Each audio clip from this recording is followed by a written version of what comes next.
तर जीवनात एखादी व्यक्ती, एखादी संधी किंवा एखादा टप्पा असा येतो, की जिथे एकाच वेळी सगळ्याच गोष्टी करत व्हायला लागतात.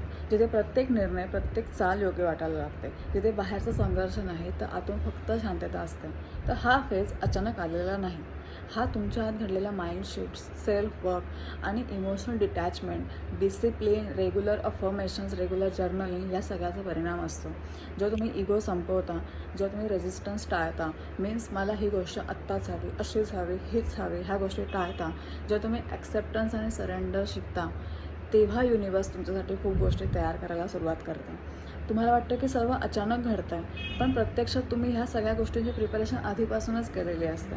ते बोलतात ना, the opportunity does not change you, your preparation manifest your opportunity.